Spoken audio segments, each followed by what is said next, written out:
ہرگز نہیں، وہ گونگی یتیم لڑکی میری بہو کبھی بھی نہیں بن سکتی ہے۔ فائزہ بیگم اپنے بیٹے ایس پی سمیر درانی کو دیکھتے ہوئے غصے سے بولی تھی، جبکہ ایس پی سمیر درانی اپنی والدہ کی بات کو نظر انداز کرتا اپنے باپ کے حکم پر سر کو خم دیتے ہسپتال کے کمرے میں داخل ہوا تھا، جہاں پر دوائیوں کی بو اور مشینوں کی آواز وہاں کے منظر کو خوفزدہ کر رہی تھی۔ وہیں ایک کونے پہ معصوم سی لڑکی اپنے سامنے لاغر وجود کو دیکھتے خاموش آنسو بہا رہی تھی۔ اس نے ایک گہری سانس لیتے ہسپتال کے اس کمرے کو دیکھا تھا، جہاں پر اس کے باپ کا جگری دوست زندگی اور موت کے درمیان جنگ لڑ رہا تھا۔ ڈاکٹر نے جواب دے دیا تھا، اسی لیے ایس پی سمیر درانی اس کمرے میں باپ کی خواہش کی تکمیل کے لیے داخل ہوا تھا۔ تھوڑی ہی دیر میں ایس پی سمیر درانی نے اپنے باپ اور کچھ گواہوں کی موجودگی میں ان کے دوست کی گونگی بیٹی سے شادی کر لی تھی۔ وہ آنکھوں میں آنسو لیے اپنے باپ کو دیکھ رہی تھی، جس نے محبت سے اس کے سر پر ہاتھ رکھتے اپنی آنکھیں بند کی تھیں۔ کمرے میں چلتی مشین کی بیپ بیپ خاموش ہوئی تھی۔ وہ چیخنا چاہتی تھی مگر اس کی آواز برسوں پہلے ہی اس کا ساتھ چھوڑ چکی تھی۔ آنکھوں میں آنسو لیے وہ اپنے باپ کے بے جان وجود کو جھنجھوڑتی رہی، یہاں وہاں دیکھتی رہی مگر ادھر کوئی نہیں تھا۔ ٹکا کے بعد سمیر وہاں سے جا چکا تھا، جبکہ اس کے والد فاروق درانی اپنی بیوی سے بات کرنے کمرے سے باہر نکلے تھے۔ وہ اپنے باپ کے وجود کو ہلاتے ہوئے اس کے سامنے ہاتھ جوڑ چکی تھی، جیسے کہنا چاہتی ہوں کہ آنکھیں کھولیں۔ وہ بے حال سی زمین پر بیٹھی رو رہی تھی۔ جب کمرے کا دروازہ کھلتے سمیر اندر داخل ہوا تھا، اس کی نگاہیں جیسے ہی زمین پر بیٹھے وجود پر پڑی، اس پر جیسے سکتہ طاری ہو گیا۔ اس کی بے حال حالت دیکھ کر اسے حیرت ہوئی تھی، پھر اچانک اس کی نگاہیں بستر پر پڑے اس کے باپ کی لاش پر پڑی تھی۔ اسے وقت نہیں لگا تھا سمجھنے میں کہ یہاں کیا ہوگا۔ اس نے چلاتے ہوئے اپنے باپ کو آواز دی تھی۔ فاروق صاحب، جو کہ اپنی بیوی کو ابھی تک سمجھا رہے تھے، سمیر کی آواز سن کر اس کی جانب آئے تھے۔ سمیر، تم یہاں پر؟ بابا، وہ انکل۔ سمیر کے الفاظ ابھی پورے ہی نہ ہوئے تھے کہ فاروق صاحب نے اس کے ہاتھ کے اشارے کی جانب دیکھا اور ان کے حلق سے ایک چیخ نکلی تھی۔ وہ چلتے ہوئے اپنے دوست کے وجود کے پاس گئے، جیسے تسلی کرنا چاہتے ہو کہ ان کے دوست کی سانسیں ابھی چل رہی ہیں، مگر انہوں نے زمین پر بیٹھی لڑکی کو اپنے سینے سے لگا لیا اور رو دیا۔ سمیر، تم یہاں کیا کر رہے ہو؟ فائزہ بیگم سمیر کے پیچھے وہاں چلی آئی تھی جب سمیر بھری ہوئی آواز میں بولا تھا، ماں، میں اپنی زندگی گاڑی کی چابی بھول گیا تھا۔ تو جاؤ، چابیاں پکڑو، جاؤ یہاں سے۔ یہ غریب لوگوں کا تو کام ہے تماشا کرنا۔ آپ دیکھ رہے ہیں نا یہاں پر کیا ہوا ہے؟ خدا کے لیے اپنے لفظوں پر غور کیجیے اور پلیز آپ ڈرائیور کے ساتھ گھر جائیں۔ سمیر اپنی والدہ کو ڈرائیور کے ساتھ گھر بھیجتا اپنے باپ کی جانب آیا تھا۔ ہسپتال کے سارے پیپرز کلیئر کرنے کے بعد وہ انہیں اپنے ساتھ لے گیا تھا۔ کفن دفن کرتے ہی فاروق صاحب نے ایک اہم فیصلہ کیا۔ سمیر، میں چاہتا ہوں کہ قرۃ العین آج ہی تمہارے ساتھ رخصت ہو کر ہمارے گھر آ جائے گی۔ حالات کی نزاکت کو دیکھتے ہوئے سمیر نے خاموشی سے اپنے باپ کی بات مان لی تھی اور قرۃ العین اپنی بے بسی اور اپنے باپ کی موت پر ماتم بنائے سوگوار سی سمیر کے ساتھ چل رہی تھی۔ ایک ایک قدم پر اسے یوں لگ رہا تھا کہ جیسے وہ اپنے لیے کھودی گئی قبر میں خود ہی اپنی مرضی سے لیٹنے جا رہی ہے۔ اسے اپنے گھر میں دیکھ کر فائزہ بیگم غصے سے کچھ کہنے ہی لگی تھی جب فاروق صاحب قدرے اونچی آواز میں بولے تھے، آج سے یہ ہمارے ساتھ ہمارے گھر میں رہے گی، اس گھر کی بہو بن کر۔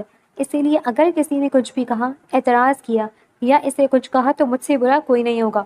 تم اسے اس کے کمرے میں لے کر جاؤ۔ انہوں نے ملازمہ کی طرف اشارہ کرتے ہوئے کہا تھا، جب ملازمہ خاموشی سے سر جھکاتے ہوئے اسے سمیر درانی کی کمرے میں چھوڑ آئی تھی۔ وہ سر جھکائے کمرے میں بیٹھی تھی جب سمیر درانی اس کے قریب آیا تھا۔ زیادہ خوش فہم ہونے کی ضرورت نہیں ہے، تم سے نکاح تم پر ترس کھا کر کیا ہے اور تمہاری میری زندگی میں کوئی حیثیت نہیں ہے۔ مجھ سے کسی طرح کی کوئی امید نہ لگانا، میں کسی اور سے محبت کرتا ہوں اور نکاح بھی اسی سے ہی کروں گا۔ سمیر درانی اپنے لفظوں کی مار مارتا ہوا وہاں سے جا چکا تھا، جبکہ قرۃ العین اپنے ہاتھوں میں خوشی کی لکیر ڈھونڈتے ہوئے بے بسی سے رو رہی تھی۔ سمیر، میں کیا سن رہی ہوں؟ تم نے نکاح کر لیا؟ مجھے دھوکہ دینے سے پہلے ایک بار بھی تم نے نہ سوچا کہ مجھ پر کیا گزرے گی یہ سب سن کر؟ ریلیکس امارہ، کیا ہو گیا ہے؟ کس نے بتایا تمہیں یہ سب؟ اب امارہ سمیر درانی کی کیبن میں داخل ہوتی غصے سے بولی تھی، جب سمیر درانی اسے دیکھتے پرسکون لہجے میں گویا ہوا تھا، دیکھو، ہمارا اس لڑکی کے ساتھ کوئی تعلق نہیں ہے اور نہ ہی کوئی محبت ہے۔ وہ رشتہ صرف بابا جان کی مرضی سے جڑا ہے، اس لیے کسی بھی طرح کی کوئی فضولیات مت سوچو۔ تم آرام سے سکون سے ریلیکس رہو، میں صرف تمہارا ہوں اور تم ہی سے نکاح کروں گا۔ بس کرو سمیر، آنٹی نے مجھے سب بتا دیا ہے۔ تم نے ایک بار بھی انکل کو منع کرنے کی کوشش نہیں کی۔ یہ کیسے منع کر دیتا؟ وہاں ان کا دوست زندگی اور موت کے درمیان کھڑا تھا، اور اگر میں اپنے باپ کو منع کر دیتا تو میرا باپ مزید ٹوٹ جاتا۔ میں کچھ نہیں جانتی سمیر، ابھی اسی وقت گھر جاؤ اور جا کر اس لڑکی کو طلاق دے کر گھر سے نکالو۔ دماغ خراب ہو گیا تمہارا امارا، میں ایک پولیس والا ہوں، میں کیسے ایسی حرکت کر سکتا ہوں؟ اچھا تو پولیس والے ہو، ایسی حرکت نہیں کر سکتے، لیکن نکاح پر نکاح کر سکتے ہو۔ What do you mean? نکاح پر نکاح کس سے کیا ہے میں نے نکاح؟ نکاح نہیں کیا، لیکن نکاح کا وعدہ تو کیا ہے نا تم نے۔ فار گاڈ سیک امارا، میں تم سے کہہ رہا ہوں نا کہ میں اسے اپنی زندگی میں شامل نہیں کروں گا، پھر کیوں تم اپنا زیادہ اوور ریئیکٹ کر رہی ہو؟ میں اوور ریئیکٹ کر رہی ہوں سمیر؟ تم اچھی طرح جانتے ہو کہ مجھے بالکل بھی پسند نہیں کہ تمہارے اور میرے درمیان کوئی تیسرا آئے، تو تم کیسے کہہ سکتے ہو کہ میں اوور ریئیکٹ نہ کروں؟ امارا پلیز ریلیکس ہو کر بیٹھو۔ میں ریلیکس نہیں ہو سکتی جب تک تم اس لڑکی کو اپنے گھر سے نہیں نکال دو گے۔ کہاں بھیجوں میں اسے؟ بتاؤ کہاں جائے گی وہ؟ کوئی نہیں ہے اس کا اس دنیا میں بابا کے سوا، وہ اگر یہاں نہیں رہے گی تو کہاں جائے گی؟ اور اگر میں نے اسے طلاق دے دی تو بابا پر کیا گزرے گی؟ تم جانتی ہے وہ لڑکی بول نہیں سکتی، گونگی ہے وہ۔ او واہ، تو مطلب ایس پی سمیر دورانی نے اپنی زندگی میں ایک ڈیفیکٹڈ لڑکی کو شامل کیا ہے، ایک ایسی لڑکی جس کے اندر نقص ہے۔ واہ، کہاں گیا وہ سمیر دورانی جو کہتا تھا نقص والی چیزیں مجھے پسند نہیں ہیں، اور اب خود ہی ایک ایسی چیز کو اپنے پلے باندھ رکھا ہے جس کے اندر لک کے سوا اور کچھ بھی نہیں ہے۔ امارا چپ کرو گی یا نہیں؟ میرا دماغ سر درد سے پھٹا جا رہا ہے۔ میری پوری رات گھر نہیں گیا صرف اس وجہ سے کہ میں اس لڑکی کو اپنی نظروں کے سامنے دیکھ نہیں سکتا تھا، اور تم ہو کہ جب سے آئی ہو بس بولتی چلی جا رہی ہو۔ تمہیں ذرا بھی اندازہ ہے کہ میں کس حالت میں ہوں؟ نکل جاؤ یہاں سے، اس سے پہلے کہ میں غصے میں کچھ غلط بول بیٹھوں۔ سمیر، تم مجھ سے اونچی آواز میں بات کر رہے ہو؟ امارا کی باتوں نے سمیر کا پارا ہائی کر دیا تھا۔ سمیر کو غصے بھرے انداز کو دیکھ کر امارا لہجے میں دکھ، نفرت اور درد سموئے بولی تھی، امارا میری جان پلیز ابھی مجھ کچھ پل کے لیے تنہا چھوڑ دو، میں بہت جلد تم سے نکاح کر کے تمہیں اپنی زندگی میں شامل کروں گا، مگر ابھی فی الحال کسی بھی طرح کی ٹینشن لینے کی ہمت نہیں ہے مجھ میں۔ مجھ پر پہلے ہی بہت زیادہ بوجھ ڈالا ہوا ہے، مجھے ایک کیس کو جلد از جلد حل کرنا ہے، اگر میں اسے حل نہ کر سکا تو تم نہیں جانتی میرے ساتھ کیا ہو سکتا ہے۔ یار میری نوکری جا سکتی ہے، اور تمہیں اچھی طرح پتہ ہے کہ مجھے اپنی نوکری اپنی جان سے بھی زیادہ عزیز ہے، لیکن وہ لڑکی۔ سمیر کی بات سن کر امارا نے کچھ کہنا چاہا تھا جب سمیر چل کر اس کے قریب آیا تھا، اس کے پاس کرسی کھینچتے بیٹھا، اس کے ہاتھوں کو اپنے ہاتھوں میں لیتے نرمی سے بولا تھا، تمہیں اپنی محبت پر یقین نہیں ہے؟ میری زندگی میں تمہارے علاوہ کوئی بھی نہیں آ سکتا، سمجھی؟ تو اب جاؤ، گھر جاؤ، ریلیکس رہو، فضول کی باتیں سوچنے کی ضرورت نہیں۔ سمیر نے نرمی سے کہتے ہوئے اس کے چہرے پر آئی لٹک کو اس کے کان کے پیچھے کیا تھا، جس پر امارا کے چہرے پر مسکراہٹ نمودار ہوئی تھی۔ ٹھیک ہے میں گھر جا رہی ہوں، مگر آخری بار کہہ رہی ہوں، اگر اس لڑکی نے تمہارے قریب آنے کی ذرا سی بھی کوشش کی تو میں اس کا قتل کر دوں گی۔ اچھا بابا ٹھیک ہے، پلیز فضول کی باتیں مت کرو۔ سمیر امارا کو وہاں سے بھیج چکا تھا اور خود اپنی کرسی پر بیٹھتے ہی آنکھیں موند گیا تھا۔ اس کی آنکھوں کے سامنے بار بار ہسپتال کا وہ منظر گھوم رہا تھا جہاں اس کا نکاح قریۃ العین سے ہوا تھا۔ فاروق صاحب کے کام پر چلے جانے کے بعد فائزہ بیگم غصے سے بھپری ہوئی سمیر کے کمرے کی جانب بڑھ رہی تھی، جہاں پر قریۃ العین جان نماز پر بیٹھی اللہ سے دعا مانگنے میں مصروف تھی۔ فائزہ بیگم غصے سے دروازہ کھولتے اندر داخل ہوئی تھی، قریۃ العین کو بازوؤں پکڑے اپنے ساتھ باہر کی جانب گھسیٹتے ہوئے لے کر آئی تھی اور کچن میں دھکیلتے ہوئے غصے سے بولی تھی، آج سارا دن اس پورے گھر کا کام تم کرو گی، اور خبردار جو کسی بھی ملازم نے اس گوار کی مدد کرنے کی ذرا سی بھی کوشش کی، نہیں تو یاد رکھنا میرے قہر سے اسے کوئی نہیں بچا سکتا۔ نکلو یہاں سے، اور تم میرے شوہر کی تو اپنی معصومیت کے جال میں پھنسا سکتی ہو، مگر مجھے اور میرے بیٹے کو نہیں۔ فائزہ بیگم غصے سے بول ہی رہی تھی کہ اچانک امارا کی آواز ان کے کانوں سے ٹکرائی تھی، آنٹی آپ یہاں کیا کر رہی ہیں؟ ارے امارا تم کچھ نہیں، بس اس گوار کو اس کی اوقات دکھا رہی ہوں۔ او تو یہ ہے وہ جس کا نکاح انکل نے میرے سمیر کے ساتھ کیا ہے۔ امارا قریۃ العین کے قریب آتے ہوئے اس کے ہاتھوں پر اپنے پاؤں رکھ دیے تھے، جس پر قریۃ العین کے چہرے پر کرب کے آثار صاف نمودار ہوئے تھے۔ تجھے کیا لگتا ہے تو اپنی معصومیت کا جال میرے سمیر پر بچھائے گی اور وہ تیرے پیچھے دوڑا چلا آئے گا؟ کبھی نہیں، میں اپنی محبت تجھے کبھی حاصل نہیں کرنے دوں گی۔ تیری اوقات گھر کی ملازمت سے بھی گری ہوئی ہے، سمجھی تم؟ امارا غصے سے بولی تھی اور اس نے اپنے پاؤں کا دباؤ اس کے ہاتھوں پر مزید بڑھایا تھا، جس پر قریۃ العین کی آنکھوں سے آنسو بہنے لگے تھے۔ فائزہ بیگم نے آگے بڑھ کر امارا کو اپنی جانب کھینچا تھا، اسے اپنے سینے سے لگاتے تسلی دی تھی اور اپنے کمرے میں لے گئی تھی۔ پاس کھڑی ملازمہ نے انہیں جاتے دیکھا تو بھاگتے ہوئے قریۃ العین کے قریب آئی، اسے سہارا دیتے اٹھایا تھا، اس کے آنسو صاف کرتے ہوئے بولی تھی، یہ بہت بے رحم ہے بی بی جی، آپ کو حوصلہ رکھنا ہوگا، آپ چلیں، میں آپ کے ہاتھوں پر کوئی دوائی لگا دیتی ہوں۔ ملازمہ آگے بڑھ رہی تھی جب قریۃ العین نے اسے ہاتھ کے اشارے سے منع کیا تھا اور خود کام میں مصروف ہو چکی تھی۔ گھنٹوں کی مشق کے بعد جب شام ڈھلنے لگی اور فاروق صاحب گھر کے آنے کا وقت ہوا تو فائزہ بیگم کا لہجہ اچانک بدل گیا۔ انہوں نے قریۃ العین کو بازو سے پکڑ کر باورچی خانے سے نکالا۔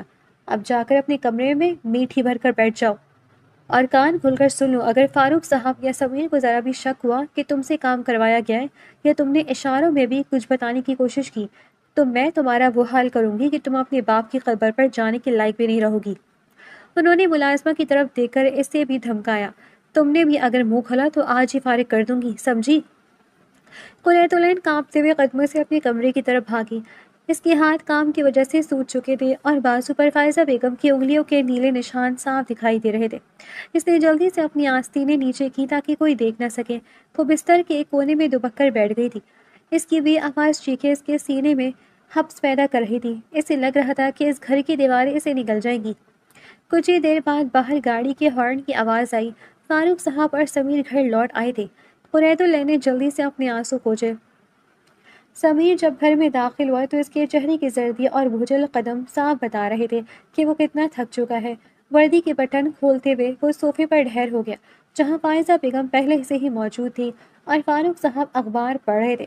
ابھی اس نے سکون کا سانس لیا ہی تھا کہ امارہ جو فائزہ بیگم کی دعوت پر وہیں موجود تھی چہکتی اس کے پاس آئی۔ سمیر تم آ گئے، دیکھو میں تمہاری فیوریٹ کافی بنا کر لائی ہوں۔ امارہ نے مسکراتے ہوئے مگ اس کی طرف بڑھایا۔ سمیر نے ایک بے جان نظر امارہ پر ڈالی اور مگ پکڑ لیا۔ تھینکس امارہ، مگر سچ کہوں تو اس وقت مجھے صرف نیند کی ضرورت ہے۔ فاروق صاحب نے اخبار ایک طرف رکھا اور بیٹی کی طرف متوجہ ہوئے۔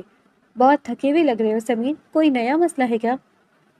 سمیر نے ایک لمبی آہ بھری اور اپنے باپ کی طرف دیکھ کر بولا، جی بابا، وہ جو پچھلے ماہ سے مرڈر کیس چل رہا تھا، اس کے کچھ تانے بانے دوسرے شہر سے جوڑ آئے ہیں۔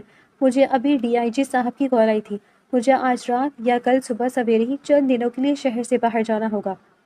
سمیر کی بات سن کر امارہ اور فائزہ بیگم کے چہروں پر مسکراہٹ نمودار ہوئی تھی جب اچانک فاروق صاحب کی آواز ابھری تھی، بیٹا مجھے بھی بزنس میٹنگ کے لیے کہیں جانا تھا، ایک ہفتہ لگ جائے گا گھر آنے میں، مگر تم اگر گھر پر نہیں رہو گے تو پھر میرا جانا بیکار ہے۔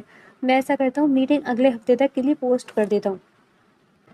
ارے نہیں بابا، میں تو 3 دن میں واپس آ جاؤں گا، آپ آرام سے جائیں، میٹنگ اٹینڈ کریں۔ بیٹا میں کیسے سکون سے جا سکتا ہوں، کہیں امارہ کو یوں اکیلا چھوڑ کر؟ میں ہوں نا، میں اس کا خیال رکھوں گا، میں جلد واپس آ جاؤں گا، آپ فکر مت کریں۔ ٹھیک ہے تو پھر کل صبح میں نکل جاؤں گا۔ ٹھیک ہے ڈیڈ۔ فاروق صاحب اخبار سائڈ پر رکھتے وہاں سے اٹھ کر اپنے کمرے کی جانب چلے گئے تھے۔ تھوڑی دیر میں سمیر بھی کافی کا کپ میز پر رکھتا اٹھ کر جا چکا تھا جب امارہ اور فائزہ بیگم ایک دوسرے کے قریب آئی تھی۔ بہت اچھا موقع ہے آنٹی، اسے اس گھر سے اور سمیر کی زندگی سے نکالنے کا۔ سمیر جب کمرے میں داخل ہوا، کمرے کی فضا بھوجل تھی۔ قریۃ العین نے جلدی سے جائے نماز اٹھاتے ایک جانب رکھی تھی اور گدا ایک کونے پر نظریں نیچے کھڑی ہو گئی تھی۔ سمیر کی نگاہیں اس کے وجود سے ہوتی ہوئی اس کے سرخ ہاتھوں پر پڑی تھی۔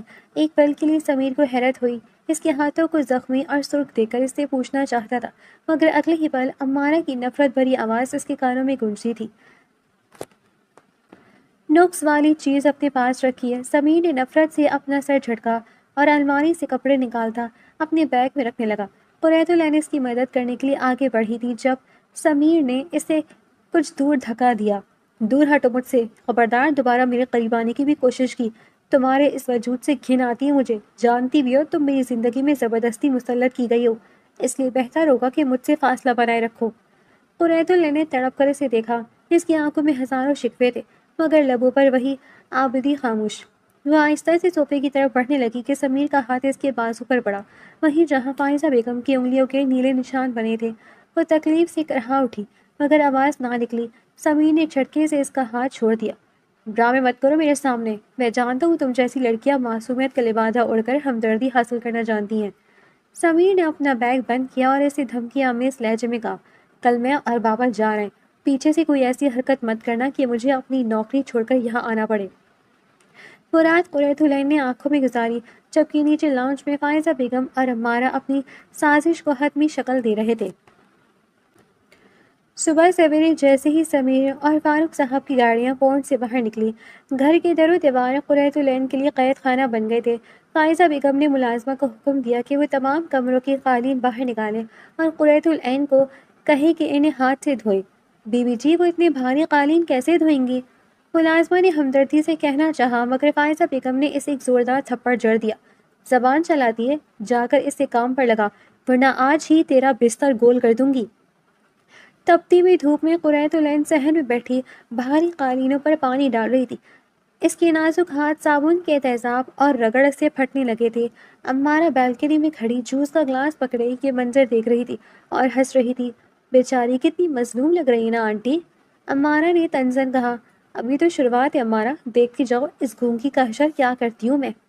فائزہ بیگم نے مسکرا کر جواب دیا۔ شام تک قریۃ العین کی ہمت جواب دے گئی تھی۔ اس کا بخار سے بدن تپ رہا تھا مگر اسے کمرے میں جانے کی اجازت نہیں ملی۔ عمارہ نے اپنے بیگ سے سمیر کی ایک اہم فائل نکالی جو وہ غلطی سے گھر چھوڑ گیا تھا۔ عمارہ نے وہ فائل فائزہ بیگم کی جانب بڑھائی اور بولی، آنٹی، اس فائل کو دینے کے لیے سمیر آنے والا ہے، اس نے مجھے فون کیا تھا۔ اب آپ اسے وہاں سے اٹھائیں اور کمرے میں بھیجیں اور کوشش کریں کہ یہ فائل سمیر کی نظروں کے سامنے قریۃ العین کے ہاتھوں خراب ہو۔ یہ فائل خراب ہو گئی نا تو آنٹی قریۃ العین کو اس گھر سے نکلنے میں دیر نہیں لگے گی۔ قریۃ العین اوپر ہوتی سازش سے بے خبر اپنے کام میں مصروف تھی۔ جب فائزہ بیگم نے اسے آواز دیتے اندر کمرے میں جانے کو کہا تھا، قریۃ العین حیران ہوئی تھی۔ اس نے اپنے سامنے پڑے کپڑوں کے ڈھیر کو دیکھا۔ مسلسل کام کرتے کرتے وہ تھک چکی تھی۔ پھر خلاصی کا سوچتے ہوئے وہاں سے اٹھی اور اپنے کمرے کی جانب چل دی۔ کپڑے دھونے سے اس کا پورا لباس بھیگ چکا تھا۔ اچانک ہی اسے اپنے سامنے بھیگی ہوئی حالت میں فائل پڑی نظر آئی۔ وہ اپنے ہاتھوں کو اپنی قمیض سے صاف کرتے آگے بڑھی تھی۔ ابھی اس نے ان فائلوں کو سمیٹنے کے لیے پکڑا ہی تھا کہ دھڑام سے دروازہ کھلا اور سمیر باہر کھڑا تھا۔ اسی کے پیچھے عمارہ اور فائزہ بیگم بھی کھڑی تھی۔ ان کے چہرے پر شیطانی مسکراہٹ دیکھ کر وہ سمجھ گئی تھی کہ یقیناً کچھ نہ کچھ غلط ہونے والا ہے۔ دروازہ اچانک کھلنے سے قریۃ العین گھبرا گئی تھی۔ اس کا ہاتھ کپکپایا تھا جب پاس پڑا پانی کا جگ ساری فائلوں پر گر گیا تھا جس سے فائل پوری طرح بھیگ چکی تھی۔ سمیر نے غصے سے آگے بڑھا۔ اس نے فائل کو بھیگا ہوا دیکھا تو زوردار تھپڑ قریۃ العین کے چہرے پر دے مارا۔ اندھی ہو گئی ہو کیا؟ نظر نہیں آتا تمہیں؟ تم نے میری اتنی اہم فائل برباد کر دی۔ قریۃ العین، تمہارا مسئلہ کیا ہے؟ قریۃ العین خاموشی سے کھالی نظروں سے اسے دیکھ رہی تھی۔ وہ کچھ نہیں کہہ سکتی تھی۔ آج اسے اپنی بے بسی پر، اپنی آواز کے کھو جانے پر شدت سے رونا آ رہا تھا۔ سمیر نے قریۃ العین کی جانب دیکھا اور غصے سے بولا، تم جاہل گوار انسان، میرا منہ کیا دیکھوں گا اپنے آفیسر کو وہاں جا کر میری جاہل بیوی نے یہ سب کیا ہے۔ سمیر فائل کو ہاتھ میں پکڑے غصے سے بے قابو ہو رہا تھا جب عمارہ آگے بڑھی تھی۔ سمیر، یہ لڑکی تو اسی قابل ہے، گھر سے نکال دو اسے، نہیں تو نہ جانے یہ تمہیں کس کس کے سامنے جھکانے پر مجبور کر دے گی۔ تم ٹھیک کہہ رہی ہو عمارہ، لیکن اسے اپنی زندگی سے نکالنے سے پہلے اسے اس چیز کی سزا تو لازمی دوں گا۔ 5 سال کی محنت سے میں نے یہ فائل تیار کی تھی مگر اس نے منٹوں میں، سیکنڈوں میں اسے برباد کر دیا۔ چلو تم میرے ساتھ۔ سمیر نے قریۃ العین کو بازوؤں سے تھامتے اپنے ساتھ گھسیٹتے ہوئے لے گیا تھا۔ اس نے اسے گھر کے پچھلے حصے میں بنے اسٹور روم میں بند کر دیا تھا جہاں پر گھپ اندھیرا تھا۔ اندھیرا دیکھ کر قریۃ العین کا وجود پوری طرح سے کپکپایا تھا۔ وہ سمیر کے ہاتھوں کو مضبوطی سے تھام گئی تھی اور پھر سر ہلاتے ہوئے وہاں بند ہونے سے انکار کر رہی تھی۔ سمیر نے اسے خود سے چھڑاتے کمرے میں دھکیلا تھا اور دروازہ باہر سے بند کر دیا تھا۔ اس نے چابی عمارہ کی جانب پھینکی۔ شام کو تم ہی اسے یہاں سے نکال دینا، امید کرتا ہوں کہ اسے اچھی سزا ملے گی اور میں کام سے واپس آ کر اسے اپنی زندگی اور اس گھر سے ہمیشہ ہمیشہ کے لیے نکال دوں گا۔ سمیر غصے سے کہتا وہاں سے نکل گیا تھا جبکہ عمارہ اور فائزہ بیگم نے ایک زوردار قہقہہ لگایا تھا اپنی جیت پر۔ تم یہاں اکیلی کیا کر رہی ہو؟ کہیں تم میرا انتظار تو نہیں کر رہی تھی؟ اوہ، تم رو رہی ہو؟ اس نے اپنے سامنے بیٹھی 15 سال کی نازک سی لڑکی کو دیکھ کر کہا تھا جو کونے میں بیٹھی گھٹنوں میں سرد یا آنسو بہا رہی تھی۔ اسے دیکھ کر وہ اٹھ کر اس کے قریب گئی تھی اور اس کے سینے سے لگ کر پوری طرح رونے لگی تھی۔ ماما مجھے کیوں چھوڑ گئی؟ وہ کیوں چھوڑ کر چلے گئے مجھے؟ وہ کب آئیں گی واپس؟ بتائیں نا، وہ واپس آئیں گی نا؟ بولے نا بھائی، جواب دے۔ اس کی نرم نازک سریلی آواز سے اس کے اندر کا شیطان بری طرح جاگ اٹھا تھا۔ اس نے اسے اپنے قریب کیا تھا اور آہستہ سے اس کے بالوں میں ہاتھ پھیرتے ہوئے بولا تھا، بھول جاؤ انہیں، اب وہ کبھی واپس نہیں آئیں گی۔ میں ہوں نا تمہارے ساتھ، تم میرے پاس رہو میرے ساتھ، تمہیں کبھی کسی کی یاد نہیں ستائے گی۔ جانے کیوں اسے یہ لمس عجیب سا لگا تھا، وہ فوراً ہی اس کے قریب سے ہٹی تھی۔ یہ آپ کیا کر رہے تھے؟ وہ کپ کپاتی آواز میں بولی تھی جب اس نے ہاتھ بڑھا کر اس کا بازو تھاما تھا۔ تمہیں اپنے قریب لا رہا ہوں، تم جانتی ہو میں تمہیں بہت چاہتا ہوں، بہت زیادہ، اور میں تمہیں اپنے قریب رکھنا چاہتا ہوں۔ وہ جنونی انداز میں کہتا اس کا ہاتھ تھامتے اسے اپنی جانب کھینچنے کی کوشش کر رہا تھا جب وہ پوری طرح اس کی گرفت میں مچلی تھی۔ خود کو چھڑانے کی اس نے بے تحاشا کوشش کی تھی، اس چکر میں اس نے اس شخص کے پیچھے کی جانب دھکا دیا تھا جو پیچھے پڑے ایک کانچ سے بری طرح ٹکرایا تھا، اور کانچ کے تیز دھار ٹکڑوں نے اس کی آنکھ کے نچلے حصے کو کاٹ دیا تھا۔ اس کے حلق سے دل خراش چیخ نکلی تھی۔ اس نے آگے بڑھ کر اس کے بالوں سے تھاما اور غصے سے بولا، کمینی، ہوش نہیں رہا تجھے؟ میں زندہ نہیں چھوڑوں گا تمہیں، تمہارا وہ حال کروں گا کہ زندگی بھر یاد رکھو گی۔ وہ غصے سے کہتا آگے بڑھا تھا، اس کا ہاتھ تھامتے اس نے اسے اندھیرے کمرے میں دھکیلا تھا اور اسٹور روم کا دروازہ باہر سے بند کر دیا تھا، اور وہاں سے ہسپتال چلا گیا تھا اپنے زخموں کا علاج کرانے۔ وہ اسے یہاں وہاں تلاش کرتا رہا مگر وہ کہیں نہ ملی، صبح سے شام، شام سے رات، اور رات سے اگلا دن، مگر اسے وہ کہیں نہ ملی۔ پورے 2 دن وہ اس اندھیرے کمرے میں بند رہی، چیختی چلاتی رہی، مدد کے لیے پکارتی رہی، مگر کمرہ ساؤنڈ پروف ہونے کی وجہ سے اسے کوئی سن نہ سکا۔ اس کمرے میں عجیب عجیب سی چیزیں پڑی تھیں، جیسے جانوروں کی کھالیں جن پر گاہے بگائے چوہے آ کر بیٹھ رہے تھے، عجیب سی بدبو، اور نہ جانے کیا کچھ تھا اس کمرے میں۔ اندھیرے کی وجہ سے وہ کچھ دیکھ نہ سکی، مگر وہ محسوس کر سکتی تھی کہ وہاں کچھ ایسا ضرور تھا جس کی وجہ سے اس کے لیے سانس لینا مشکل ہوتا جا رہا تھا۔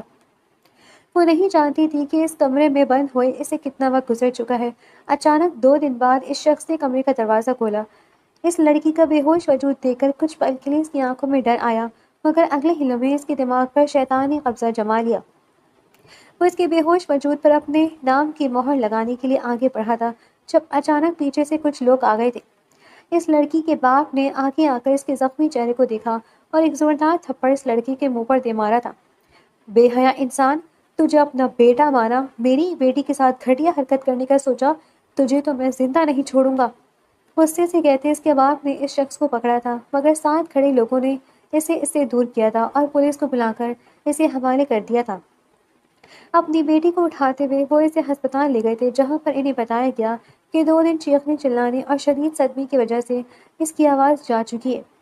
اس کی آواز واپس آئے گی یا نہیں یہ کوئی نہیں جانتا، مگر اسے کسی بھی طرح کا صدمہ نہ پہنچے، ورنہ اس کی جان بھی جا سکتی ہے۔ وہ بے بسی سے اپنی بیٹی کی جانب دیکھتے رہے تھے۔ 2 دن پہلے تو اس کی جان سے عزیز بیوی اسے چھوڑ گئی تھی، اور اب اس کی بیٹی کی یہ حالت۔ دوسری طرف اسے خبر ملی کہ جس شخص کو پولیس کے حوالے کیا گیا تھا وہ کچھ ہی دیر میں چھوٹ گیا تھا۔ تب اسے پتہ چلا کہ اس شخص کا تعلق کتنے با اثر اور گھٹیا لوگوں سے تھا جو ہر طرح کے غلط کاموں میں ملوث تھے۔ وہ اپنی بیٹی کو لے کر گھر پہنچا تھا جب سامنے صوفے پر اسے 25 سالہ وہی شخص بیٹھا نظر آیا تھا۔ اس کے چہرے پر پڑنے والا زخم ابھی تازہ تھا۔ کیا بات ہے، مجھے امید نہیں تھی کہ آپ خود اپنی بہن کو یہاں میرے پاس لے آئیں گے۔ خیر، اچھا کیا، اب اس کے ساتھ وقت گزارنا آسان ہو جائے گا اور آپ کو اپنے راستے سے ہٹانا اس سے بھی زیادہ آسان۔ خطرناک انداز میں کہتا ہوا ان کی جانب بڑھا تھا جب ناصر صاحب قریۃ العین کے آگے آ کر کھڑے ہوئے تھے۔ خبردار عزیز، اگر تم نے میری بیٹی کو چھونے کی کوشش بھی کی تو میں تمہاری جان لے لوں گا۔ ناصر صاحب کی بات سن کر عزیز ہنسا تھا۔ اور آپ کو لگتا ہے ناصر صاحب کہ میں اس دھمکی سے ڈر جاؤں گا؟ کبھی نہیں۔ قریۃ العین کو میرے نکاح میں دے دو، تمہارے لیے فائدہ مند ہوگا۔ مر جاؤں گا مگر اپنی بیٹی تمہیں نہیں دوں گا۔ تو پھر تم بھی سن لو، قریۃ العین کو کسی اور کا تمہیں ہونے نہیں دوں گا۔ شرم کرو، تم نیچ انسان، بھائی سمجھتی ہے وہ تمہیں؟ سمجھنے کو تو کسی کو کچھ بھی سمجھا جا سکتا ہے، جیسے میں اسے اپنی ہونے والی بیوی سمجھتا ہوں۔ اب کیا بیوی سمجھتے سمجھتے بیوی والے حقوق بھی حاصل کر لوں؟ اس سے پہلے کہ وہ مزید کچھ کہتا، قریۃ العین نے ایک زوردار تھپڑ عزیز کے چہرے پر مار دیا تھا۔ عزیز نے غصے سے قریۃ العین کی جانب دیکھا اور آگے بڑھا ہی تھا کہ اچانک دروازہ کھلا اور فاروق صاحب اندر داخل ہوئے تھے۔ فاروق صاحب کو دیکھ کر عزیر وہاں سے چلا گیا، اپنے اندر انتقام کی آگ لیے۔ ناصر صاحب نے فاروق صاحب کو اپنی بیوی کی موت اور اپنی بیٹی کے ساتھ ہونے والے حادثے کے بارے میں بتایا، جس پر فاروق صاحب انہیں اپنے ساتھ دوسرے شہر لے آئے۔ وہ لوگ گمنام بن کر وہاں رہنے لگے۔ عزیر انہیں ڈھونڈتا رہا مگر وہ کہیں نہ مل سکے، اور پھر ایک دن اسے قریۃ العین مل گئی۔ آج بھی اس نے اسے اندھیرے کمرے میں بند کیا تھا۔ قریۃ العین کمرے میں اندھیرا دیکھ کر بری طرح گھبرا گئی تھی۔ وہ تڑپ رہی تھی، دروازہ بجا رہی تھی، جبکہ باہر عزیر اس کی بے بسی کا تماشا بندہ قہقہے لگا رہا تھا۔ جس قدر زور سے وہ دروازہ بجاتی، عزیر اتنا ہی زور سے ہنستا۔ آخر کار تھک ہار کر قریۃ العین نے دروازہ بجانا چھوڑ دیا تھا۔ جب عزیر نے دروازہ کھولا اور چلتا ہوا اس کے قریب کیا، اسے بالوں سے پکڑ کر اپنے سامنے کیا اور اپنے ہونٹ اس کے کان کے قریب لے جاتے سرگوشی میں بولا، تم میری ہو، صرف میری، نکاح میں نہ صحیح، نکاح کے بغیر صحیح، مگر میں تمہیں خود سے دور نہیں جانے دوں گا، سمجھی تم؟ عزیر کے الفاظ قریۃ العین کی روح کو جما رہے تھے۔ وہ حیرت سے آنکھیں کھولے اسے دیکھے جا رہی تھی۔ اس کے لب کانپ رہے تھے جیسے اس کے وجود میں روح ہی نہ ہو۔ اس نے اس کے چہرے پر تھپتھپاتے ہوئے کہا، تمہارا باپ ہسپتال میں داخل ہے، جاؤ، مگر یاد رکھنا مجھ سے فرار حاصل کرنے کی ذرا سی بھی کوشش کی تو تمہارے لیے اچھا نہیں ہوگا۔ عزیر اس سے دور ہٹا تھا جب قریۃ العین اپنے اندر جان پیدا کرتے اپنے باپ کے بارے میں سوچتی وہاں سے بھاگتی چلی گئی تھی۔ جیسے ہی وہ باہر نکلی، اسے احساس ہوا کہ وہ کسی پارکنگ ایریا میں ہے۔ وہیں اسے فاروق صاحب بھی نظر آئے تھے۔ وہ بھاگتے ہوئے فاروق صاحب کے قریب گئی تھی۔ فاروق صاحب جو اس کے لیے پریشان تھے، اسے دیکھ کر ان کی جان میں جان آئی تھی۔ وہ جانتے تھے کہ قریۃ العین جا کر بھی کچھ نہیں بتا سکے گی، اس لیے فی الحال اسے اپنے ساتھ ہسپتال کے اس کمرے میں لے گئے تھے۔ اور پھر اس کے بعد جو کچھ ہوا وہ سب بھی اس کی آنکھوں کے سامنے لہرانے لگا۔ اس اندھیرے کمرے میں سمیر کے بند کر کے چلے جانے کے بعد قریۃ العین کو ایک بار پھر عزیر اور اس کا بچپن، ہر چیز یاد آنے لگی تھی۔ وہ بری طرح روتی تھی۔ اسے سمیر میں پہلی دفعہ عزیر کی جھلک دکھائی دی تھی۔ قریۃ العین کے لیے اس وقت سمیر اور عزیر میں کوئی فرق نہیں رہا۔ جس طرح عزیر اسے اندھیرے کمرے میں بند کر کے اس کی بے بسی پر ہنستا تھا، سمیر نے بھی انجانے میں وہی طریقہ اپنایا۔ لاؤنج میں فائزہ بیگم اور عمارہ صوفے پر بیٹھی قہقہے لگا رہی تھی۔ میز پر ڈھیروں سنیکس اور چائے کے مگ پڑے تھے، جیسے وہ کسی دشمن کی بربادی کا جشن منا رہی ہو۔ آنٹی آج تو مزہ آ گیا، سمیر نے جس طرح اسے دھکا دے کر بند کیا ہے، اب وہ کبھی اس کی شکل دیکھنا بھی پسند نہیں کرے گا، عمارہ نے مسکراتے ہوئے کہا۔ فائزہ بیگم نے اطمینان سے ٹیک لگائی۔ ہاں، اب سمیر کے دل میں اس کے لیے صرف نفرت ہے، اب اسے کوئی نہیں بچا سکتا۔ دوسری طرف اس تاریک اور گرد آلود اسٹور روم کے فرش پر پڑی قریۃ العین کے روتے روتے آنکھ لگ گئی تھی، مگر نیند سکون کے بجائے اس کے لیے ایک بھیانک عذاب بن کر آئی۔ اسے خواب میں اپنی ماں کا وہ مسکراتا ہوا چہرہ نظر آیا جو اسے پکار رہی تھی، مگر جیسے ہی وہ ان کی طرف بڑھی، سامنے نارسی صاحب اس کے باپ کا لاغر وجود آ جاتا جو ہسپتال کے بستر پر زندگی کی آخری سانسیں لے رہا تھا۔ اچانک خواب کا منظر بدلا اور اسے وہی 15 سال پرانا عزیر نظر آیا۔ اس کے چہرے کا زخم تازہ تھا اور اس کی آنکھیں آنکھ برسا رہی تھی۔ وہ ہنستے ہوئے قریۃ العین کی طرف بڑھ رہا تھا اور کہہ رہا تھا، تمہارا باپ مر گیا، اب تم میری ہو۔ قریۃ العین اندھیرے میں بھاگ رہی تھی، مگر اسے کوئی راستہ نہیں مل رہا تھا۔ اسے لگا جیسے سمیر اور عزیر کے چہرے ایک ہو گئے ہوں اور دونوں مل کر اسے اندھیرے میں دھکیل رہے ہیں۔ اس کے حلق سے ایک دل دوز چیخ نکلی، ایک ایسی چیخ جو برسوں سے اس کے سینے میں دفن تھی۔ وہ ہڑبڑا کر اٹھ بیٹھی۔ اس کا پورا وجود پسینے میں شرابور تھا اور دل کی دھڑکنیں قابو سے باہر تھیں۔ اسے احساس ہوا کہ وہ ابھی تک اسی کال کھوٹری میں قید ہے۔ رات گہری ہو چکی تھی، پورے گھر پر موت جیسی خاموشی طاری تھی۔ جب فائزہ بیگم اور عمارہ اپنے کمروں میں جا کر سو چکی تھی، ملازمہ جس کا دل قریۃ العین کی حالت دیکھ کر کڑ رہا تھا، دبے پاؤں اسٹور روم کی طرف آئی۔ اس کے ہاتھ میں دوسری چابی تھی اور دوسرے ہاتھ میں کھانے کی پلیٹ۔ اس نے کانپتے ہاتھوں سے تالا کھولا اور اندر داخل ہوئی۔ قریۃ العین دیوار سے لگی آنکھیں پھاڑے اندھیرے کو گھور رہی تھی۔ ملازمہ کو دیکھ کر وہ ایک پل کے لیے لرز گئی۔ اسے لگا کہ عزیر پھر سے آ گیا ہے۔ بی بی جی، ڈرے نہیں، یہ میں ہوں، ملازمہ نے سرگوشی میں کہا اور اس کے قریب بیٹھ گئی۔ یہ لیں، تھوڑا سا کچھ کھا لیں، آپ نے کل سے کچھ نہیں کھایا۔ قریۃ العین نے کھانے کی طرف دیکھا بھی نہیں، اس کی نظریں صرف بند دروازے پر جمی تھی۔ ملازمہ نے زبردستی اسے پانی کا گھونٹ پلایا۔ بی بی جی، صاحب اور بڑے صاحب تو چلے گئے ہیں، بیگم صاحبہ نے کہا ہے کہ آپ کو 2 دن تک یہی بند رکھنا ہے۔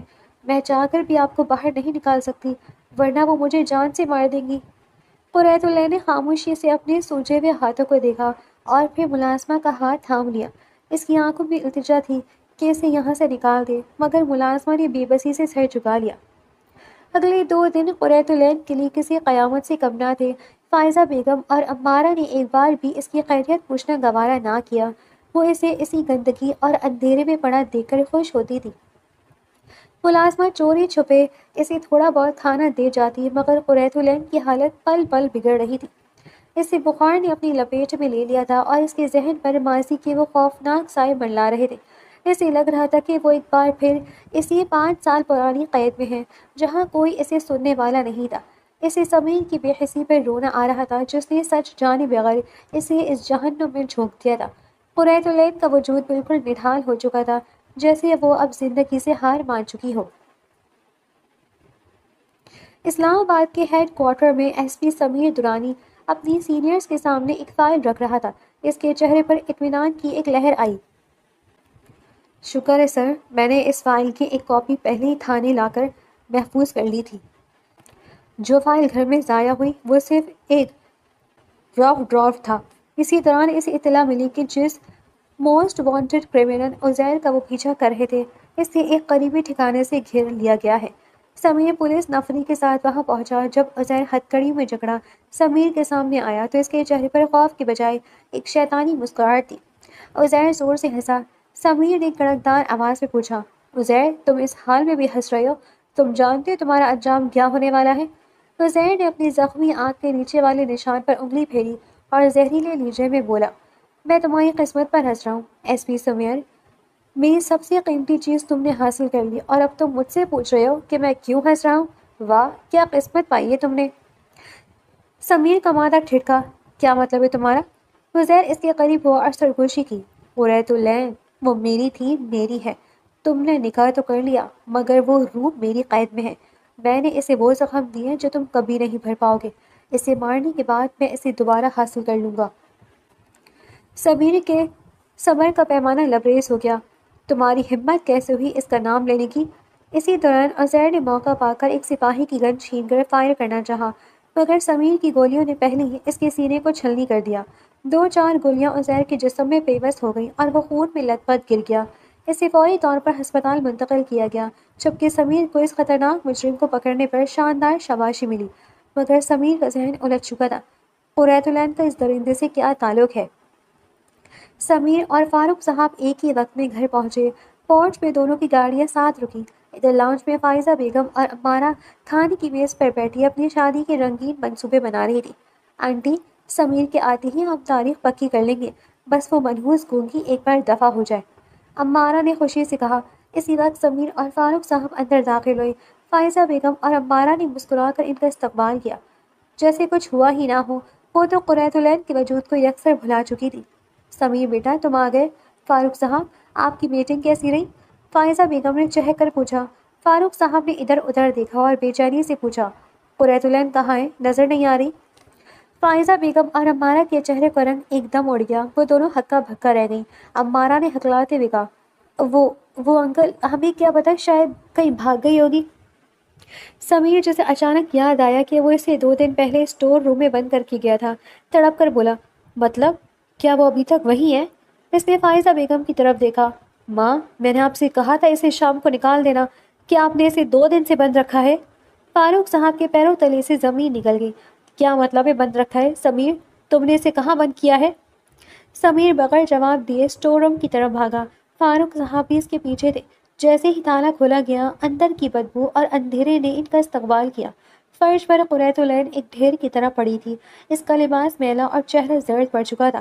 اسٹور روم کے اس حق زدہ اندھیرے میں جیسے ہی فاروق صاحب نے قریۃ العین کے سر پر ہاتھ رکھا اس کے وجود میں ایک تھڑتھڑاہٹ پیدا ہوئی۔ سمیر پیشوانی کی تصویر بنا قریب ہی کھڑا تھا مگر جیسے ہی اس نے ہمدردی سے قریۃ العین کی طرف قدم بڑھایا ایک ایسی آواز گونجی جس نے وہاں موجود ہر شخص کے قدموں تلے سے زمین نکال دی۔ قریب مت آنا میرے۔ وہ آواز 15 سال کی گرد میں اٹی ہوئی تھی، پھٹی پھٹی اور کرخ تھی مگر وہ ایک آواز تھی۔ سمیر ساکت رہ گیا۔ فائزہ بیگم اور عمارہ جو دور کھڑی تماشا دیکھ رہی تھی ان کے چہرے زرد پڑ گئے۔ قریۃ العین نے فاروق صاحب کا دامن تھام کر اپنے ڈھیروں آنسو کے درمیان چیخ کر کہا، بابا اس نے کہیں مجھ سے دور چلا جائے، یہ اچھا انسان نہیں ہے۔ اس نے میرے ساتھ وہی کیا جو اس درندے نے کیا تھا، اس نے مجھے پھر سے اسی اندھیرے میں دھکیل دیا۔ وہ ہانپ رہی تھی، اس کے پھیپھڑے جیسے برسوں بعد ہوا کھینچنے کی مشقت سے تھک رہے تھے۔ سمیر کی آنکھوں میں آنسو آ گئے۔ وہ ہکلایا، قریۃ العین میں نہیں جانتا تھا، تم نے جاننے کی کوشش بھی نہیں کی۔ اس نے اپنی پوری قوت جمع کر کے چیخ کر کہا، تمہاری وردی کا روب تمہاری انسانیت کو کھا گیا۔ میں گونگی تھی سمیر دورانی، اندھی یا بے حس نہیں۔ تم نے میرے باپ کی دوستی کا صلہ مجھے اس کوٹری میں بند کر کے دیا۔ الفاظ ادا کرتے کرتے اس کا سانس اکھڑنے لگا، اس کے چہرے پر پسینہ آ گیا اور آنکھیں اوپر کو چڑھنے لگی۔ میں کبھی اس گھر… اس سے پہلے کہ وہ اپنا جملہ مکمل کرتی، اس کا وجود فاروق صاحب کے بازو میں جھول گیا۔ وہ بے ہوش ہو چکی تھی۔ سمیر اسے دیوانہ وار اٹھا کر گاڑی کی طرف بھاگا۔ ہسپتال کے ایمرجنسی وارڈ میں جب ڈاکٹرز نے اسے چیک کر رہے تھے، سمیر باہر راہداری میں سر جھکائے بیٹھا تھا۔ کچھ دیر بعد ڈاکٹر باہر آئے۔ فاروق صاحب نے بے چینی سے پوچھا، ڈاکٹر میری بچی ٹھیک تو ہے نا؟ اور یہ معجزہ کیسے ہوا؟ وہ تو سالوں سے بول نہیں پاتی تھی۔ ڈاکٹر نے اینک درست کرتے ہوئے سنجیدگی سے سمیر اور فاروق صاحب کو دیکھا۔ دیکھیں، میڈیکل سائنس میں اسے ایفونیا کہتے ہیں، جو کسی شدید صدمے کی وجہ سے ہوتا ہے۔ اکثر اوقات جس صدمے سے آواز جاتی ہے، ویسا ہی کوئی دوسرا شدید صدمہ یا سڈن شاک اسے واپس بھی لے آتا ہے۔ ڈاکٹرز نے سمیر کی طرف دیکھ کر بات جاری رکھی۔ ان پر ذہنی دباؤ اتنا بڑھ گیا تھا کہ ان کے اعصابی نظام نے اس خوف سے لڑنے کے لیے آواز کے تانتوں کو دوبارہ محترک کر دیا۔ یہ لڑکی ابھی شدید شاک میں ہے، اس کا بلڈ پریشر بہت کم ہے، اسے جسمانی سے زیادہ ذہنی سکون کی ضرورت ہے، ورنہ یہ دوبارہ خاموشی کی وادی میں جا سکتی ہے یا اس کی جان کو بھی خطرہ ہو سکتا ہے۔ ڈاکٹرز کے جانے کے بعد فاروق صاحب نے ایک زوردار تھپڑ سمیر کے چہرے پر دے مارا۔ سنا تم نے؟ تمہارے اس شاک نے اسے آواز تو دے دی، مگر اسے زندگی اور موت کی سرحد پر لا کھڑا کیا۔ اگر اسے کچھ ہوا سمیر تو میں تمہیں کبھی معاف نہیں کروں گا۔ سمیر نے کوئی احتجاج نہیں کیا۔ اسے عزیر کی وہ ہنسی یاد آ رہی تھی اور اب اسے سمجھ آ رہا تھا کہ عزیر نے اسے خوش قسمت کیوں کہا تھا۔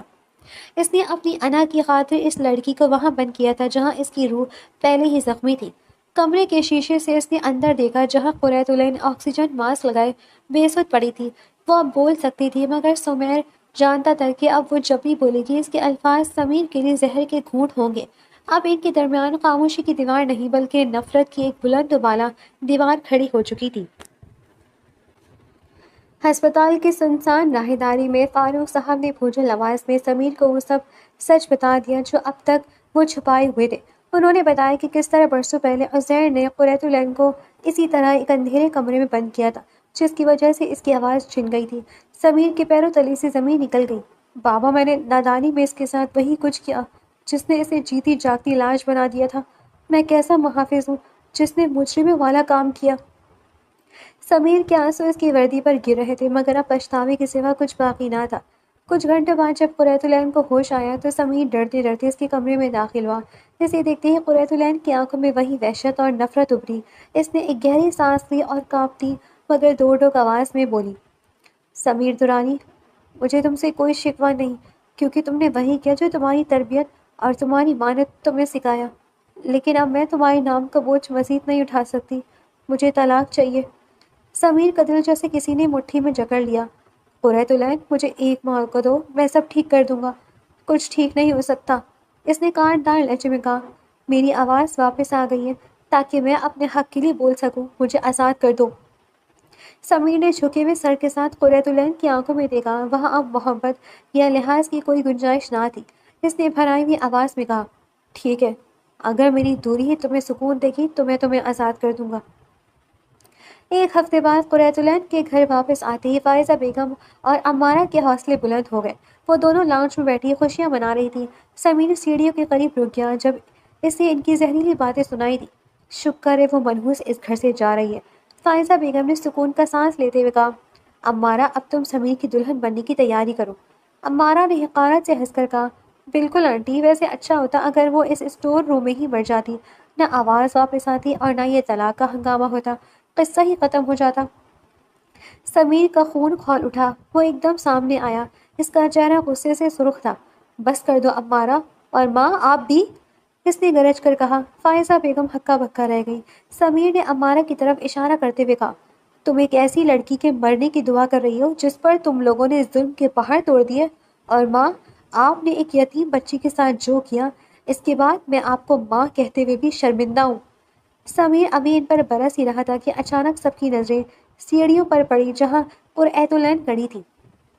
اس کے اپنے ہاتھوں میں ایک کاغذ کا پکڑا تھا۔ اس کا چہرہ پرسکون تھا مگر اس کی آنکھوں میں ایک عجیب سی چمک تھی۔ وہ دھیرے دھیرے چلتی ہوئی ان کے قریب آئی۔ عمارہ اور فائزہ بیگم کی زبانیں جیسی گنگ ہو گئی تھیں۔ قریت اللہ نے سمیر کی طرف دیکھا، پھر عمارہ کی طرف مڑ کر بولی، مرنے کی دعا تو اپنے نصیب کے لیے کرو عمارہ، کیونکہ میں تو جی گئی ہوں، اور رہی بات اس گھر کی تو یہ گھر تمہاری جیسی عورتوں کو ہی مبارک ہو۔ میں یہاں سے جا رہی ہوں، لیکن یاد رکھنا تم نے جس ضمیر کے لیے سب کیا اب وہ ضمیر کبھی تمہارا نہیں ہو سکے گا، کیونکہ اس کے ضمیر پر میرے دکھا کا وہ بوجھ ہے جو اسے کبھی سکون سے جینے نہیں دے گا۔ اس نے طلاق کے پیپرز میز پر رکھے اور سمیر کی طرف آخری نظر ڈالی۔ سمیر کی آنکھوں میں التجا تھی مگر قریت اللہ نے اپنا رخ موڑا اور وقار کے ساتھ گھر کے بڑے دروازے کی طرف بڑھ گئی۔ کیا تم مجھے معاف نہیں کر سکتی قریت اللہ؟ سمیر کی آواز سن کر وہ وہیں رک گئی تھی۔ اس نے پلٹ کر سمیر کی جانب دیکھا اور بولی، آپ کو پتہ ہے سمیر، جب میری نظروں کے سامنے میرے بابا کی سانسیں بند ہو گئی تھی، میرا دل چاہا کہ میں چیخوں، اس شدت سے چیخوں کہ میرے بابا کے ساتھ میری بھی روح قبض ہو جائے۔ میرا دل چاہا کہ میں یہاں وہاں بھاگوں، لوگوں کی منتیں کروں، ان کے پاؤں پکڑوں، ان سے گڑ گڑا کر کہوں کہ میرے باپ کو مجھے واپس لا دے۔ اس کے سوا اس دنیا میں میرا کوئی سہارا نہیں ہے، کوئی نہیں ہے جو میری اس خاموش زبان کو سمجھ سکے۔ میں روتی رہی، چلاتی رہی، چیختی رہی، مگر جانتے فرق کس چیز کا تھا؟ ان دو لفظوں کا۔ میں اپنی بات کو لفظوں میں بیان نہ کر سکی، میری آنکھوں سے میرا حال دیکھا جا سکتا تھا۔ میرے بابا کہتے تھے، قریت اللہ، تم میری آنکھوں کی ٹھنڈک ہو، تم بولو یا نہ بولو، تمہاری آنکھوں سے تمہارے دل کا حال ہر کسی کو محسوس ہو سکتا ہے۔ مگر پتہ ہے، بابا مجھ سے غلط کہتے تھے، کیونکہ ان آنکھوں میں موجود حال صرف ایک باپ ہی دیکھ سکتا ہے، آپ جیسا شوہر نہیں۔ جانتے ہیں میرا نکاح آپ سے ہوا نا؟ بابا کی آنکھیں مجھ سے کہہ رہی تھی کہ یہ شخص تمہاری حفاظت کرے گا۔ نکاح کی پہلی رات جب آپ نے مجھ سے کہا کہ آپ کو مجھ سے محبت نہیں ہے، مجھے اس سے شکوہ نہیں ہوا، کیونکہ میں جانتی تھی کہ مجھ سے کبھی کسی کو محبت نہیں ہو سکتی۔ مگر جب آپ نے کہا کہ مجھ پر کسی کا کوئی حق نہیں، آپ کا حق نہیں، میں آپ کی بیوی تک نہیں، تکلیف ہوئی مجھے۔ کم از کم نکاح کے 3 لفظوں کا ہی خیال کر لیتے آپ سمیر۔ آپ میری بے بسی محسوس نہیں کر سکتے۔ ماں کے چلینے کے بعد اس درندے نے مجھے نوچنے کی کوشش کی، اس کے خوف سے میں نے اپنی آواز کھو دی۔ زندگی کے 5 سال بغیر آواز کی جیے میں نے۔ میں جانتی ہوں ان لوگوں نے تانے تیر کی طرح برستے ہیں اس انسان پر جس کے اندر کوئی کمی رہ جاتی ہے۔ اور آنٹی، آپ بھی تو یتیم ہیں، آپ کے سر سے بھی تو آپ کے باپ کا سایہ اٹھ گیا۔ انکل نے بتایا تھا جب آپ کے بابا کی ڈیتھ ہوئی تھی تو کیا حالت ہوئی تھی آپ کی۔ میں آپ سے پوچھوں، کیا میں یتیم نہیں ہوں؟ کیا میرے سر سے میرے باپ کا سایہ نہیں اٹھا؟ آپ نے تو میرے باپ کے مرنے سے پہلے مجھے یتیم قرار دے دیا۔ آنٹی، کیا آپ کا دل نہیں کانپا میرے باپ کی زندگی میں مجھے یتیم کہتے ہوئے؟ کہ آپ کی روح نہیں لرزی مجھے تڑپاتے ہوئے، رلاتے ہوئے؟ اور عمارہ، تم بھی تو ایک لڑکی ہو، کیا تمہاری ضمیر نے چیخنا چلانا بند کر دیا تھا جب تم میرے ہاتھوں پر اپنے ہائی ہیلز رکھ کر انہیں زخمی کر رہی تھی؟ کیا تمہاری روح نے تم سے نہیں کہا کہ عمارہ بس کر دو، وہ گونگی ہے، یتیم ہے، بیچاری ہے؟ نہیں، یہاں اس گھر میں انسان نہیں، درندہ صفت حیوان رہتے ہیں۔ اور سمیر، آپ مجھ سے ایک آخری موقع مانگ رہے ہیں جو کہ میں آپ کو کبھی نہیں دے سکتی۔ قریت اللہ وہاں سے جانے لگی تھی جب فاروق صاحب کی آواز اس کے کانوں سے ٹکرائی، مگر میں نے تو ایک باپ ہونے کا پورا فرض نبھایا ہے، مجھے کس گناہ کی سزا دے رہی ہو تم؟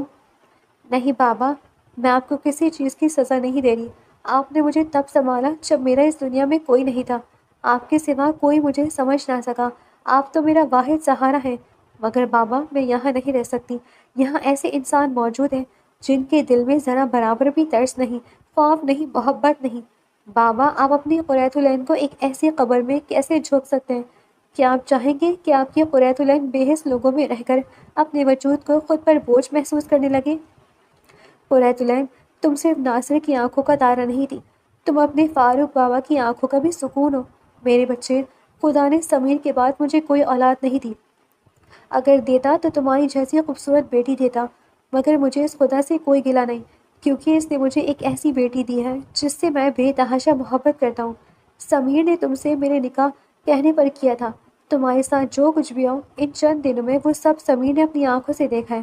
مجھے یقین ہے سمیر اب تمہیں ضرور محبت دے گا، ایک بار اس کا ساتھ دینے کی کوشش کرو۔ مشکل ہے بابا، اپنے بابا کے لیے بھی نہیں کروں گی، میں تمہیں اپنی آنکھوں کے سامنے دیکھنا چاہتا ہوں۔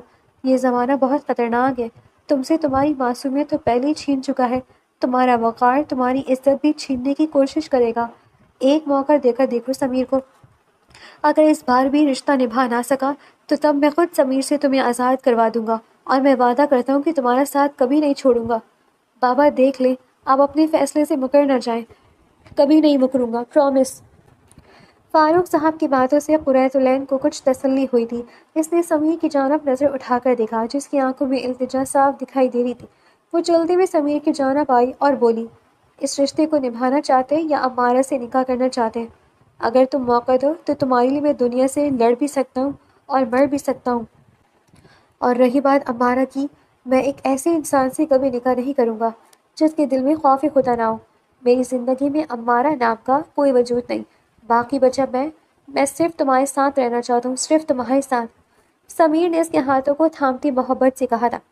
وہیں ایک طرف امارہ اور فائزہ بیگم کھڑی اپنے اندر کے ضمیر کو تلاشنے لگی تھی، جو شاید آہستہ آہستہ انہیں جھنجھوڑنے لگا تھا۔